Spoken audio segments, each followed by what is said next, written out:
Hello students, দেব coaching সেন্টারে সবাইকে স্বাগত। আজ সমরেন্দ্রনাথ মোদকের লেখা নবম শ্রেণীর ভূগোল ও পরিবেশ এই বই থেকে প্রথম অধ্যায় ঘুরপে পৃথিবীর চ্যাপ্টার 4-এর প্রশ্নোত্তর নিয়ে আলোচনা করব।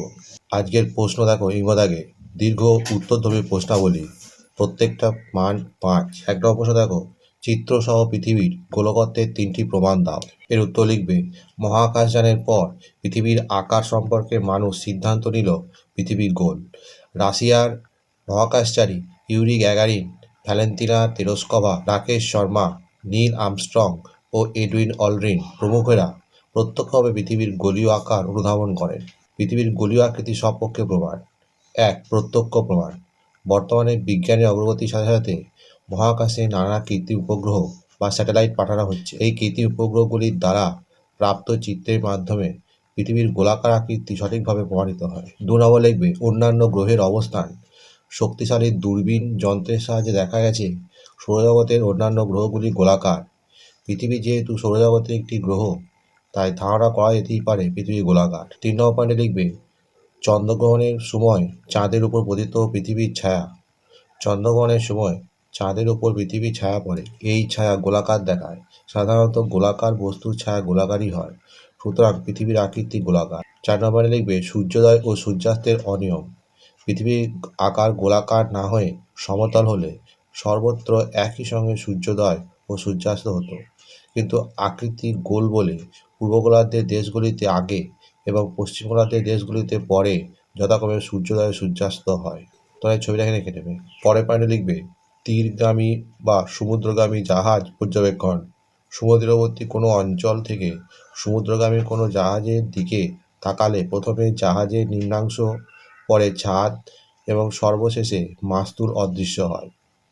আবার সমুদ্র তীরগামী কোনো জাহাজের দিকে তাকালে প্রথমে মাস্তুল, পরে ডেক এবং আরও পরে সমগ্র জাহাজটাই দৃশ্যমান হয়। অ্যারিস্টটল উপকূল থেকে জাহাজের এরূপ অবস্থান দেখে গোলাকার পৃথিবীর ধারণা দেন। তোমরা ছবিটা এঁকে নেবে। 2 নম্বর প্রশ্ন দেখো, চিত্রসহ বেলফোর্ড লেভেল পরীক্ষার দ্বারা পৃথিবীর গোলাকৃতির প্রমাণ ব্যাখ্যা করো। এর উত্তর লিখবে, 1870 সালে আলফ্রেড রাসেল ওয়ালেস ইংল্যান্ডের বেলফোর্ড খালের 20 মাইল সোজা অংশে একই উচ্চতার 3টি স্তম্ভ বা নৌকা স্থাপন করে দেখেন যে মাঝখানের স্তম্ভটি ধারের 2 দিক চেয়ে উঁচুতে অবস্থিত। জলের সমতলের এই বক্রতা প্রমাণ করে যে পৃথিবী সমতল নয়, বরং গোলাকার। বেলফোর্ড লেভেল পরীক্ষা বলে পয়েন্ট দেবে। লিখবে, ইংল্যান্ডের বেলফোর্ড লেভেলের 20 মাইল দীর্ঘ সোজা খালের উপর 1 মাইল অন্তর সমান উচ্চতার 3টি খুঁটি পোতা হয়। একটি টেলিস্কোপ ব্যবহার করে প্রথমে খুঁটিতে দেখা হলে মাঝখানের বি খুঁটিটি ধারে এ ও সি তুলনায় উঁচুতে অবস্থান করছে। এরপরে পয়েন্ট দেবে প্রমাণ। যদি পৃথিবী সমতল হতো তবে 3টি খুঁটি একই সরলরেখায় থাকতো। মাঝখানের খুঁটিটি উঁচুতে দেখানোর অর্থ হলো জলের উপরিভাগ পৃথিবীর বক্রতার সাথে সাথে বক্রাকার হয়ে উঠেছে, যা পৃথিবীর গোলকত্বের প্রমাণ। তোমরা এই চিত্রটা এখানে রেখে নেবে। এই পরীক্ষাটি নিশ্চিত করে যে পৃথিবী একটি গোলক, সমতল কোনো ক্ষেত্র নয়। এরপরে প্রশ্ন দেখো, 3 নম্বর, চিত্রসহ পৃথিবীর অভিগত গোলকের 3টি প্রমাণ উল্লেখ করো। এর উত্তরে পৃথিবীর ব্যাস ও পরিধির পার্থক্য বলে পয়েন্ট দেবে। লিখবে, পৃথিবীর নিখুঁত বৃত্ত হলে ভূপৃষ্ঠের সমস্ত বিন্দু থেকে ব্যাস ও পরিধি সমান হতো। বাস্তবে দেখা যায় পৃথিবীর নিরক্ষীয় ব্যাস 12,757 কিলোমিটার ও পরিধি 40,093 কিলোমিটার এবং মেরু ব্যাস 12,714 কিলোমিটার ও পরিধি 39,958 কিলোমিটার। তাই নিরক্ষীয় ব্যাস মেরু ব্যাস অপেক্ষা 43 কিমি বড় এবং নিরক্ষীয় পরিধির মেরু পরিধি অপেক্ষা 135 কিমি বড়। তাই পৃথিবী পূর্ণ গোলক নয়, অভিগত গোলক। তোমরা এই ছবিটা এখানে রেখে নেবে। 2 নম্বর পয়েন্টে লিখবে, বস্তুর ওজনের তারতম্য। নিউটনের মহাকর্ষ সূত্র অনুসারে যে বস্তু ভূকেন্দ্র থেকে যত দূরে থাকে তার উপর পৃথিবীর মাধ্যাকর্ষণ টান তত কম হয়। পৃথিবী পূর্ণগোলক হলে ভূপৃষ্ঠের সর্বত্র অভিকর্ষ শক্তি ও বস্তুর ওজন একই হতো। একই পরিমাণ বস্তুকে ওজন করলে নিরক্ষীয় অঞ্চলে কম এবং মেরু অঞ্চলে বেশি হয়। তাই পৃথিবী পূর্ণ গোলক নয়, অভিগত গোলক। 3 নম্বর পয়েন্টে লিখবে, ঘড়ির সময়ের পার্থক্য।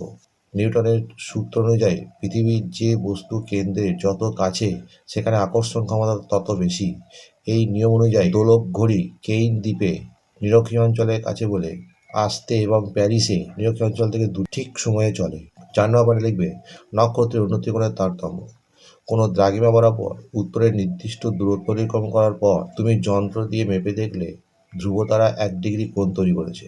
এই নিয়ম মেনে তুমি আরও 110 কিলোমিটার উত্তরে গিয়ে ভাবলে যে এখানে ধ্রুবতারার উন্নতি কোণ হবে 2 ডিগ্রি, কিন্তু হলো না, সামান্য কম হলো। তুমি 2 ডিগ্রি মান পেলে ঠিকই, কিন্তু আরও একটু উত্তরে গিয়ে সামান্য বেশি দূরত্ব অতিক্রমণ করার পর পৃথিবীর অভিজ্ঞতাগুলো বলে মেরুর দিকে যত যাবে ধ্রুবতারা উন্নতি কোণের জন্য সামান্য বেশি দূরত্ব অতিক্রম করতে হবে। এরপরে 4 নম্বর দেখো চিত্রসহ পৃথিবীর জিওট আকৃতির কারণ ব্যাখ্যা। এর উত্তর লিখবে পৃথিবীর প্রকৃত আকৃতি পুরোপুরি গোল বা নিখুঁত বৃত্তাকার না হয়ে কিছুটা অনিয়মিত ও স্বতন্ত্র হওয়ায় একে পৃথিবীর আকৃতি পৃথিবীর মতোই বা জিওয়েড বলা হয়। সুনির্দিষ্ট কারণগুলো নিচে দেওয়া হলো।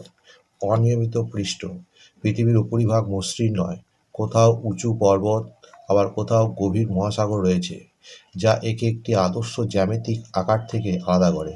মেরু ও নিরক্ষরেখার পার্থক্য, পৃথিবীর নিজস্ব ঘূর্ণন গতির কারণে উৎপন্ন কেন্দ্রবিমুখী শক্তি প্রভাবে মেরু অঞ্চল সামান্য চাপা এবং নিরক্ষীয় অঞ্চল স্ফীত বা ফোলা, যা নিখুঁত গোলক থেকে ভিন্ন। মাধ্যাকর্ষণ বৈচিত্র্য, পৃথিবীর উপরিভাগে সর্বত্র ঘনত্ব ও বস্তুর বণ্টন সমান নয়, ফলে মাধ্যাকর্ষণ টানে ভিন্নতা সৃষ্টি হয়ে একটি অনন্য আকার ধারণ করেছে, যাকে বৈজ্ঞানিক ভাষায় জিওয়েড বলা হয়।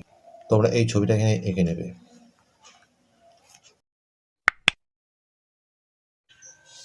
বন্ধুরা, এখানেই শেষ করছি। পরবর্তী ভিডিওতে আবার দেখা হবে। ভিডিওটি ভালো লাগলে অবশ্যই লাইক, কমেন্ট, শেয়ার করবে।